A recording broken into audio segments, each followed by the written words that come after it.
Good morning, everyone. Today is Friday, October 3rd. Here's what's happening. There are no signs the government shutdown will end anytime soon. Republicans and Democrats continue to point fingers at each other with the next vote scheduled for this afternoon. However, senators were on Capitol Hill yesterday, and Majority Leader John Thune said he expected plenty of conversations to happen. Meanwhile, President Trump is meeting with the Office of Management and Budget Director to figure out which agencies they will cut from. President Trump has notified Congress that the country is involved in an armed conflict with drug cartels. That's according to the New York Times, which obtained a confidential notice sent to several congressional committees this week. This comes as the U.S. has conducted strikes on boats in the Caribbean Sea last month. The strikes killed 17 people. The Trump administration claimed they were in self-defense and that the boats were smuggling drugs. The FDA has approved a new generic version of the abortion pill mifepristone made by Virginia-based Avita Solutions, which says it aims to normalize abortion care. Marjorie Dannenfelser, the president of Susan B. Anthony Pro-Life America, said in a media statement that the reckless approval by the FDA was, quote, unconscionable. The company is preparing to bring the pill to the U.S. market, where it is already being advertised online.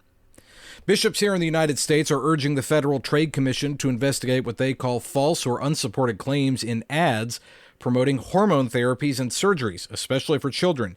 In a public comment, the bishops argued the science behind such treatments is weak and often misleading, noting that many drugs used are not FDA approved for gender transition.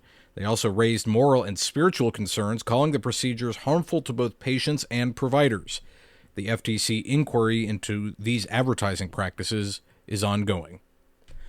Pope Leo XIV is urging the world to reject what he calls the globalization of powerlessness in the face of human suffering, particularly the global migrant crisis affecting more than 100 million people. Speaking at a conference in Rome organized by Villanova University, he warned against indifference and called for global solutions that place human dignity at the center. He said migrants themselves often serve as witnesses of hope through their resilience and faith. And the relics of St. Thérèse of Lisieux are drawing large crowds to the National Shrine of the Little Flower Basilica in Royal Oak, Michigan, where Detroit Archbishop Edward Weisenberger celebrated a special Mass on October 1st.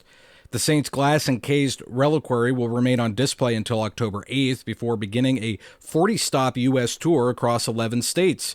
Father John Benton of the shrine said devotion to the 19th century Carmelite nun remains strong, with tens of thousands expected to visit.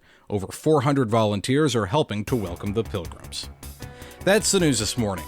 I'm Matthew Handley.